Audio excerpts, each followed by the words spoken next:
Hi, I'm Dr. Lloyd Corder. Welcome to week 8 or session 8 of nonverbal communication. And this week's session focuses on a very interesting topic of emotion, and we're going to be primarily focused on what we call facial expressions.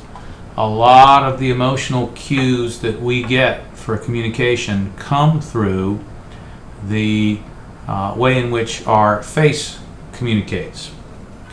Now, there's a lot of, again, as always, a lot of very interesting topics in your nonverbal communication book that you'll be looking at and reviewing, but I wanted to share with you where a lot of this came from. There's a very classic book in the field. It's called Unmasking the Face by a guy by the name of Ekman and his colleague Friesen.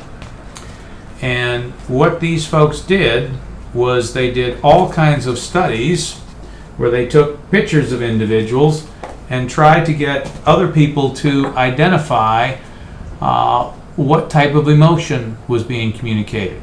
And what happened was they found that primarily 6 emotions: happiness, sadness, fear, anger, surprise, and disgust are reliably communicated across cultures. So if someone in China is happy, or someone in the United States is happy, or someone in South America are happy, they are smiling. That's right. So smiling usually indicates a form of happiness, as long as it's a real smile, not some fake, protruded, insincere looking smile.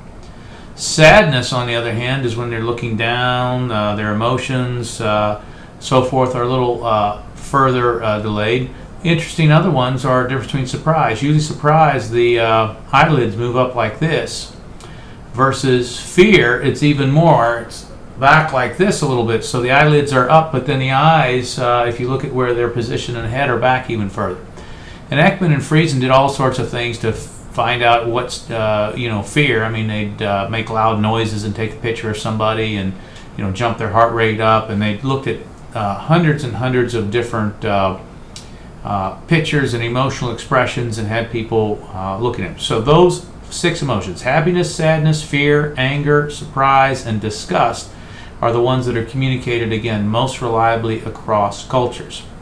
Now, in your materials, we have a link to a website that if you click around and finally get down in here, artnatomia.net. Look around. We actually have a face, and one of the things I'm asking you to do is have some fun. So, example, if we look at surprise, here's an example of what surprise looks like. Look at the guy's eyebrows are pulled up, his eyes are open, his mouth's open. What's the difference between that and fear? Fear, it's a little more intense right in here. Again, up, but the eyes and the nose and so forth. So this is kind of interesting here. He's got one. What does scorn look like? What about anger? There's anger. Let's see, would we have happiness in here? Laughter might be one that's close, right? So you can have a lot of fun with this, and shows different elevations, different pieces that change this particular face to help understand some of the differences of facial expressions and how they're communicated. So a lot of the experiments and discussion questions and everything else this week are going to be really trying to better understand this concept of emotions, and in particular how the face contributes to that. So you guys have a great week, and we will chat with you again at the start of next week's session. Thank you.